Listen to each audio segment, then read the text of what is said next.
Fala, pessoas! E aí, tudo certo? Tudo tranquilo? Hoje é dia de mais uma aula de biologia, beleza? Mas assim, antes da aula começar, eu preciso da tua ajuda. Vai logo se inscrevendo aí no canal, deixa um like aí nesse vídeo e compartilha esse cardume com os amigos, para esse cardume ficar cada vez maior, porque assim, toda vez que ele cresce, eu consigo ajudar mais pessoas como você, beleza? E assim, o tempo que tu me ajuda é o tempo em que eu vou tirar essa máscara, porque é melhor de dar aula sem máscara, tá? E é o tempo da vinheta. Roda a vinheta, menino!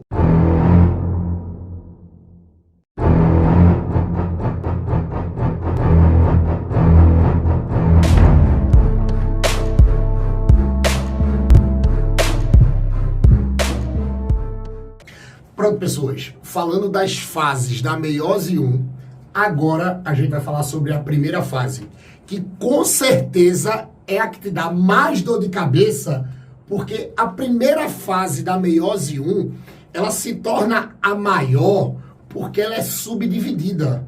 Aí você pode dizer assim, Andrei, mas a meiose 1 ela já não é dividida? É. A meiose 1 é dividida em prófase 1, metáfase 1, anáfase 1, telófase 1.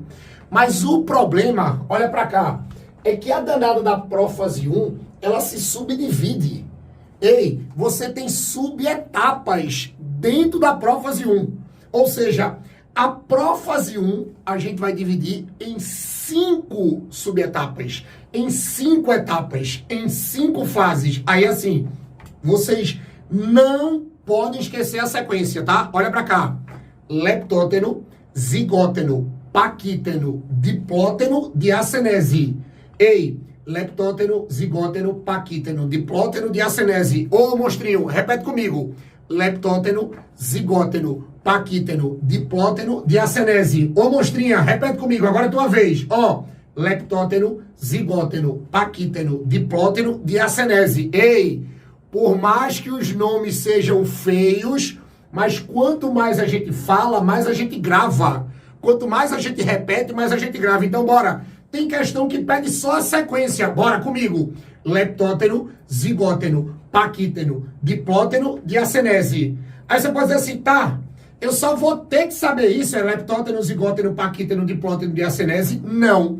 Vocês também vão ter que saber as principais características de cada etapa da prófase 1. Aí olha pra cá, agora vamos fazer assim. Primeiro tu deixa eu explicar. Primeiro tu deixa eu copiar, que eu juro que eu dou tempo para você copiar ou tirar um print. Então olha para cá, preste atenção, vê. Como eu disse a vocês, a prófase 1 ela vai ser subdividida, ela vai ser dividida. E assim, vocês já repetiram pelo menos umas 5 vezes comigo que a primeira etapa da prófase 1 é o leptóteno. E o que é que eu preciso que vocês não esqueçam mais do leptóteno? Claro, o leptóteno é o começo da prófase. Se é no começo da prófase, então pode ter certeza, ó, que é aqui que você vai ter, preste atenção, o início, ó, da condensação dos cromossomos. É aqui que você vai ter o início da condensação dos cromossomos, a gente não pode esquecer disso. Lembrem que assim, vocês que acompanham o cardume aqui em todas as aulas, quando você pega esse termo condensação, significa que os cromossomos começam a ficar parados. Significa que os cromossomos começam a ficar espiralizados, começam a ser formados, começam a ficar visíveis. Porque, olha, você que me acompanha aqui, sabe que toda vez que tem aula que eu cito cromossomo, sempre eu lembro a vocês que cromossomo é DNA, DNA é cromossomo. Porque tem muita gente que vai para a prova pensando que cromossomo é uma coisa e DNA outra. E na verdade eles não são coisas diferentes, eles são a mesma coisa. Porque na verdade, o danado do cromossomo é um estado do DNA. Quando o DNA ele fica parado, quando o DNA ele se compacta para se tornar visível, para a célula para melhorar o trabalho da célula com ele, ele forma um cromossomo. Mas aí o que é que a galera esquece? O DNA, ele realmente só começa a se transformar num cromossomo quando a célula vai se dividir. E como, todo começo de divisão, não é só a meiose 1 não, tá? Todo tipo de divisão começa com uma prófase. E todo tipo de prófase, se inicia com o início da condensação dos cromossomos, ou seja, o DNA começa a entrar na forma do cromossomo, o DNA começa a se transformar num cromossomo, o DNA começa a ficar visível na forma de cromossomo, não esquece disso. E como o danado do leptótero é o começo da prófase 1, então aqui você também vai ter o começo da formação do cromossomo, o começo da espiralização do cromossomo, ou condensação do DNA. E nunca esqueçam, tá? Pegou esse termo condensar, pegou esse termo espiralizar, isso aqui, ó, é deixar o DNA visível, é deixar o cromossomo visível, não pode esquecer disso não, tá? E outra coisa, como é o início, lembrem que é aqui que a gente também vai ter, ó, o início, da formação. É aqui que você vai ter o início, ó, da formação das fibras. Se liga, tá? Das fibras, ó. Das fibras polares. É aqui que você vai começar a ter a formação, ó, das fibras polares. E lembrem, tá? Tô, Adriano, eu esqueci o que é fibra polar. A fibra polar nada mais é do que uma fibra diáster alongada. Ó, isso aqui é uma fibra, ó, diáster alongada. A gente não pode esquecer disso. Isso aqui é uma fibra diáster alongada. Lembrem, ó, olha pra cá. Lembrem que toda vez que vocês pegam esses desenhozinhos aqui, nesses processos de divisão, lembrem que essas estruturazinhas aqui, ó, são os centríolos. Isso aqui são os centríolos, beleza? Lembrem que os centríolos, eles ficam arrodeados por fibras pequenas, para dar um formato de estrela. Eles ficam arrodeados, ó, pelas fibras diáster. Eles ficam arrodeados pelas fibras diáster, que é para dar um formato de estrela. E lembrem que a junção dos dois, ó, isso aqui, a junção dos centríolos com as fibras diáster, isso aqui forma o centrossomo. Isso aqui forma o centrossomo, ou centro celular. Mas aí o que acontece? Lembrem que quando você começa um processo de divisão, você vai ter 2 centrossomos, 2. Mas durante o processo, esses centrossomos, ó, eles têm que se separar. Esses centrossomos, ó, eles têm que se distanciar. Um vai para um lado e o outro vai para o outro lado. Sendo que, para esses centrossomos se distanciarem, para eles irem para os polos opostos da célula, porque, olha, quando o centrossomo vai para um lado e quando o centrossomo vai para o outro lado, lembrem que esses lados são chamados de polos. Tem muita gente que não sabe disso não, viu, monstro? São os polos. Aí sabe o que acontece? Quem faz um centrosome para um polo e o outro centrosome para o outro polo é exatamente o alongamento das fibras diáster.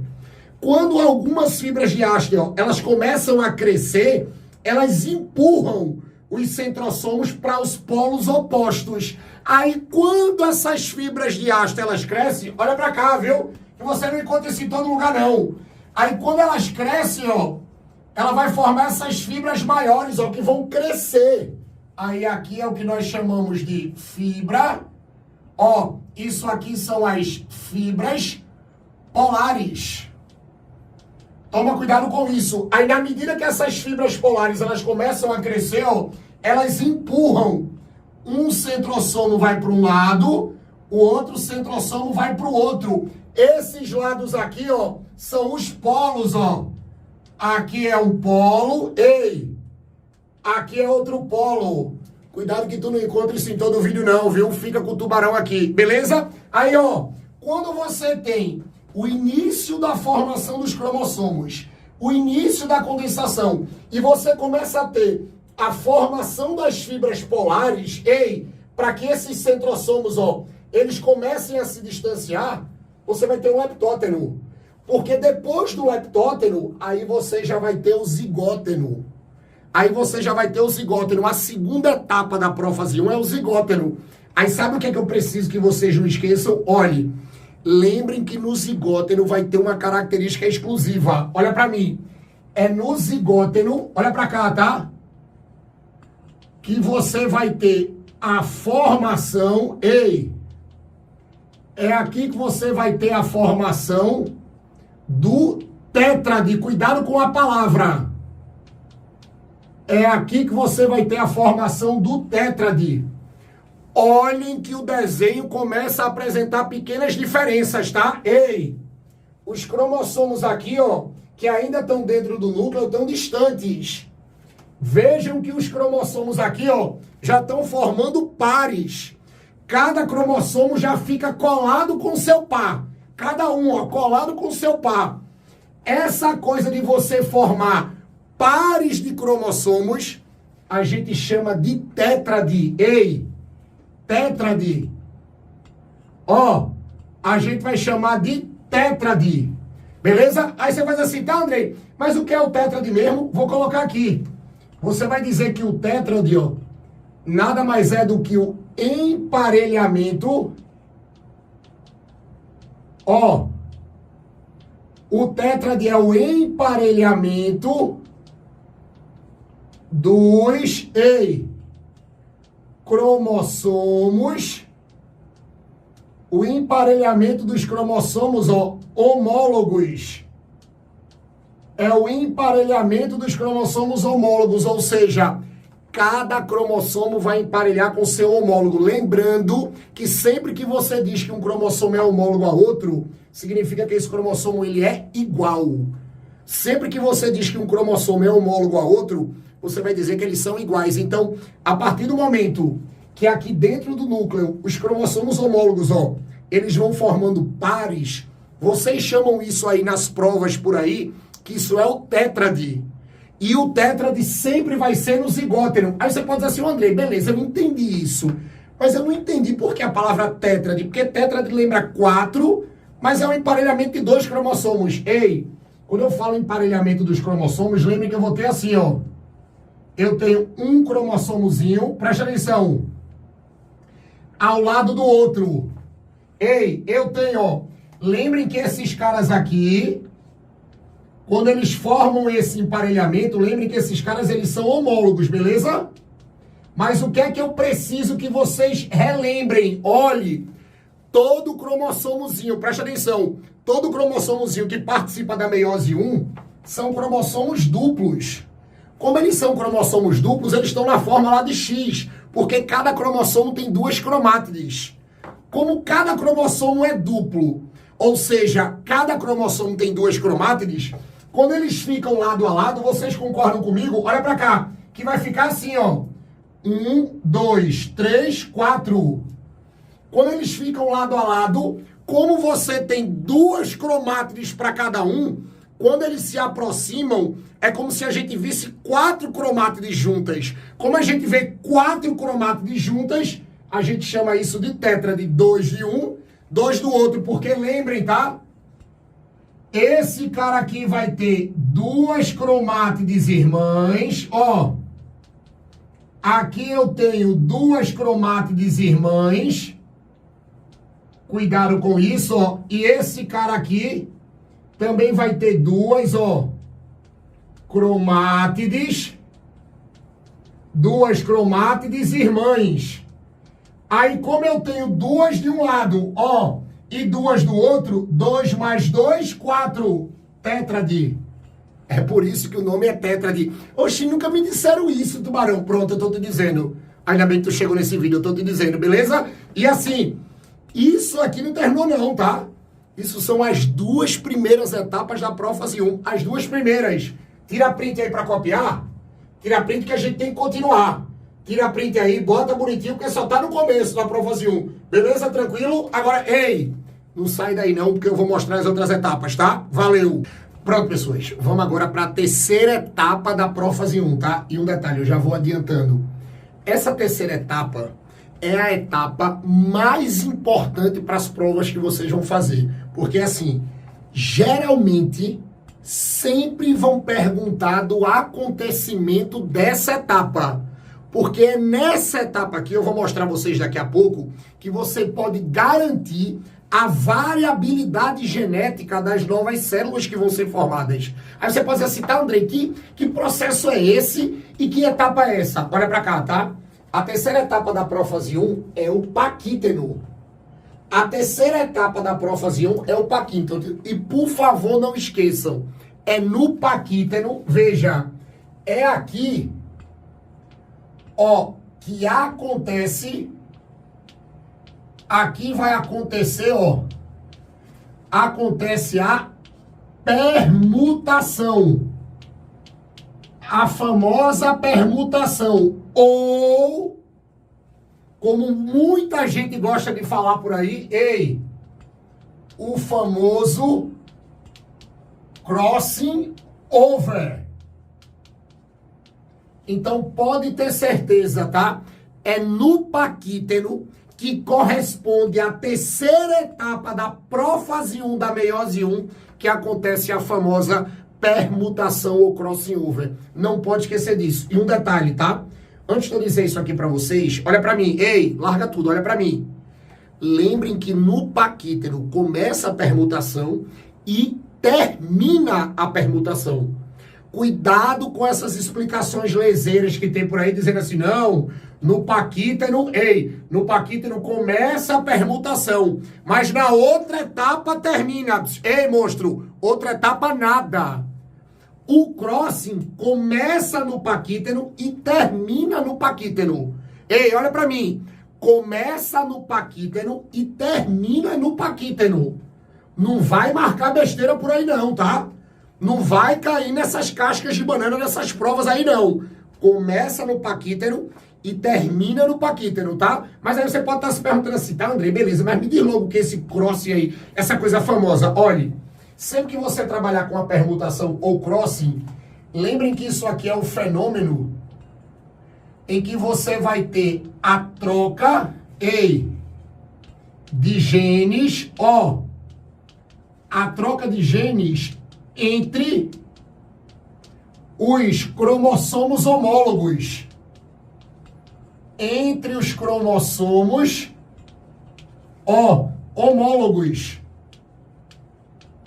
E por favor, viu? Essa troca só pode acontecer entre homólogos. Os únicos cromossomos que podem trocar genes naturalmente, sem causar problema nenhum, são os cromossomos homólogos. Mas aí, geralmente, vem logo na tua cabeça, né? Se essa troca acontecer em cromossomos não homólogos, pode acontecer, Tubarão? Pode. Você pode ter cromossomos não homólogos trocando. Aí vem a segunda pergunta. Tubarão, então pode acontecer a troca entre cromossomos não homólogos? Pode. Mas essa troca é boa? Não. Essa troca pode ser chamada de permutação? Não. Toda vez que você encontrar por aí troca de genes entre cromossomos não homólogos, quando os cromossomos são não homólogos, essa troca não vai ser chamada de crossing. Essa troca vai ser chamada de translocação. Sabe por quê? Porque a translocação não é uma coisa boa, não. É um tipo de mutação cromossômica estrutural. Vai causar problemas lá na frente. Não esqueçam disso, tá? E olhe que aqui no Cardume tem aula de mutações cromossômicas, tá?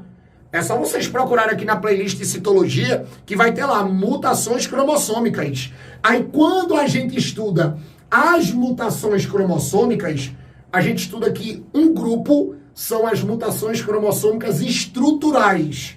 E dentro desse grupo das estruturais, você vai ter uma mutação chamada de translocação. E o que é a translocação? É a troca de genes entre cromossomos não homólogos. Não homólogos. Cuidado com isso. Se a troca for de cromossomos homólogos, é permutação ou crossing, tá? Aí vê o que é que vai acontecer. Se você prestar atenção aqui no desenho, eu já fiz a troca aqui para mostrar a vocês que sempre no paquíteno, quando eles querem representar a permutação, você vai ter isso, mas a gente vai ter assim, ó. E agora você começa a entender por que na etapa anterior você tem a formação do tétrade. Os cromossomos homólogos, eles têm que ficar juntinhos, eles têm que ficar emparelhados para facilitar a troca dos genes. Aí vem o que acontece, ó. Eu vou ter um cromossomozinho homólogo aqui, ó, com o seu par aqui. Veja que eu ainda estou separando um pouquinho para você ver onde aconteceu a troca, tá? Mas isso de maneira natural, eles ficam agarrados, grudados mesmo. Não tem nem espaço para facilitar a troca, beleza? Aí vê o que vai acontecer, ó. Um gene do cromossomo 1 vai passar para o 2, ó. E o outro gene do 2, ó, vai passar para o 1. Você tem a troca. Aí quando você faz essa permutação, quando você faz essa permutação, eu vou colocar aqui. Quando a permuta acontece, você vai ter assim, ó. Eu vou ter o cromossomozinho com, olhe, o gene de 1. Você pode ver que aqui aconteceu a troca, beleza? Ó, e você tem, ó, o outro cromossomozinho, ó, com o gene que ele recebeu do outro. Aí você pode ver que aqui eles trocaram gene. Aí a partir do momento que eles trocam gene, olha pra mim. É essa permutação aqui que vai garantir, ó, a famosa variabilidade. É aqui que vai garantir a variabilidade genética da meiose. Quando tem aquelas perguntas, qual é o tipo de divisão celular que pode ocorrer variabilidade, ou que garante a variabilidade genética? Meiose. Lembre que mitose não tem troca de gene. Mitose você não tem essa troca de gene. Troca de gene só pode acontecer na meiose. E assim, não é em qualquer fase da meiose, é na meiose 1. E não é em qualquer etapa da meiose 1, é na prófase 1. E não é em qualquer subetapa da prófase 1, é no paquíteno. Duvido tu errar isso. Aqui no cardume a gente tira onda. Então, olhe, se tiver que acontecer variabilidade, a variabilidade acontece na meiose, ou melhor, na meiose 1, ou melhor, na prófase 1, ou melhor, no paquíteno. A gente vai do maior pro menor, não pode esquecer disso, tá? Agora, olhe, eu sei que todo tio que fala de meiose, todo tio que explica a meiose 1 por aí, inclusive eu tô fazendo isso aqui agora, tá? Lembre que quando a gente fala da meiose 1, a gente fala da prófase 1, a gente fala do paquíteno. E quando a gente fala do paquíteno, a gente tem que citar a permutação. Mas vocês tomem cuidado, veja, vocês tomem cuidado que isso não é um processo obrigatório. Quando vocês estudarem genética, se vocês quiserem estudar genética aqui, linkage, vocês vão ver lá na frente que tem genes que não trocam, tá? Tem genes que não trocam, tem genes que não permutam. Tá? Você tem taxa de permutação, tem probabilidade disso acontecer. E a partir do momento que você tem probabilidade dessa troca acontecer, isso não é uma certeza que isso vai acontecer. Mas, se acontecer, se perguntarem a vocês, olhe, tem que marcar paquíteno, tá? E um detalhe, começa no paquíteno, termina no paquíteno, porque assim, terminou a permutação, termina o paquíteno. A gente já vai para a quarta fase da prófase 1, beleza? Tranquilo? Vou sair da frente para tu copiar. Vai, copia aí. Essa é a terceira fase da prófase 1. Tranquilo? Beleza? Agora não sai daí não, tá? Porque eu vou botar as duas últimas fases agora. Não sai daí não, porque a gente vai terminar a prófase 1 agora. Valeu! Pronto, pessoas. Pra gente terminar a prófase 1, tá faltando só as duas últimas etapas. Que é o diplóteno e a diacenese. Lembrando que logo depois do paquíteno, lembrando que o paquíteno é a terceira etapa, e lembrando que é no paquíteno que acontece a permutação, onde você vai ter a troca de genes entre os cromossomos homólogos, a gente vai ter, ó, a quarta etapa, que é o diplóteno. Aí sempre que vocês forem cobrados sobre a característica principal do diplóteno, olha pra cá, vocês vão dizer que é no diplóteno, ó, é aqui que acontece, ó, acontece a formação, olha o nome, viu? A formação do quiasma. É aqui que acontece a formação do quiasma.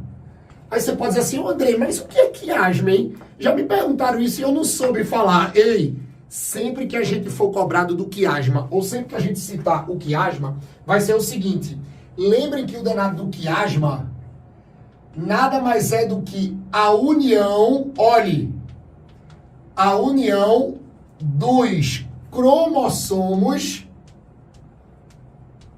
a união, ó, dos cromossomos homólogos.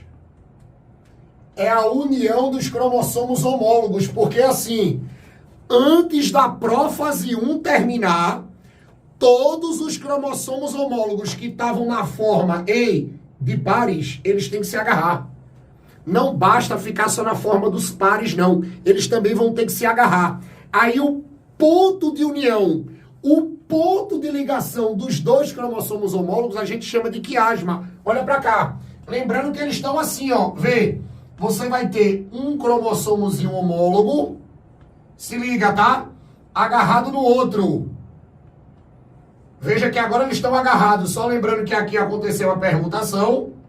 Deixa eu trocar aqui. Olhe. Aí é exatamente esse ponto aqui, ó.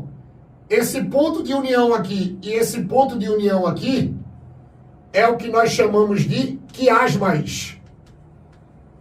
Cuidado com isso, tá? E a gente vai precisar saber dos quiasmas lá na frente na anáfase 1. Porque vai ser lá na anáfase 1 que esses quiasmas eles vão se separar, beleza? Mas assim, antes da gente chegar lá, eu preciso que vocês saibam que os cromossomos eles vão se grudar, literalmente, eles vão se agarrar, literalmente, exatamente no diplóteno, tá? Aí assim, todos os pares se agarraram. Todos os pares, monstrinho, formaram os quiasmas.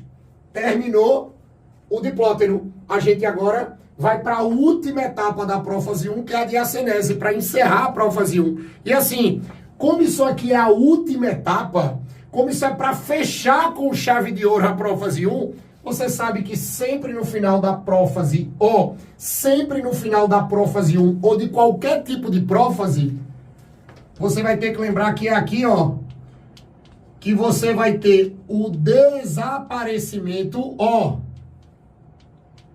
É aqui que você vai ter o desaparecimento da carioteca, ó, da carioteca e do nucleolo. E do nucleolo.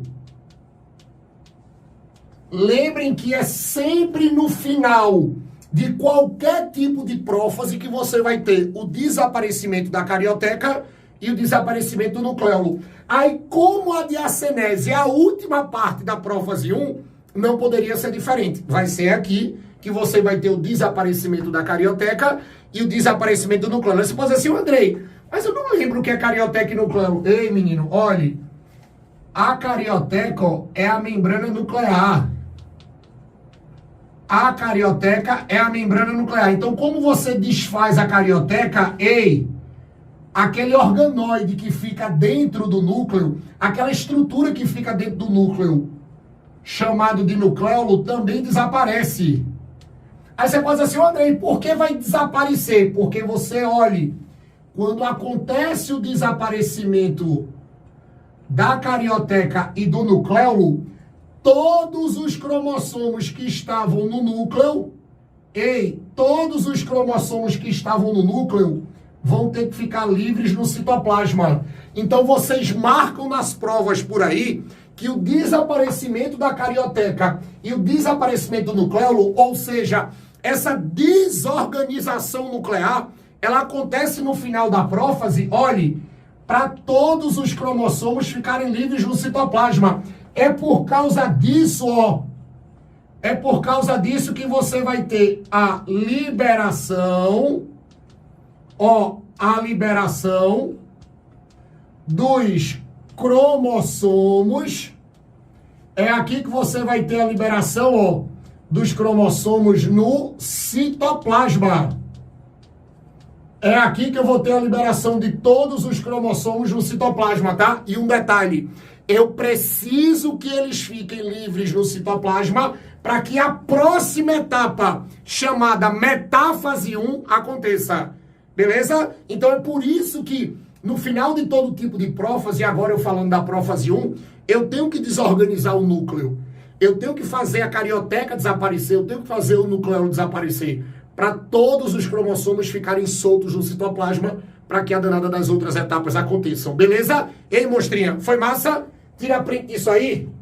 Tira print e coloca aí no caderno mais essas duas etapas, porque depois dessas duas etapas, a gente encerra a aula. Ei, a gente encerra essa parte de prófase 1. Beleza? Tranquilo? Ó, valeu!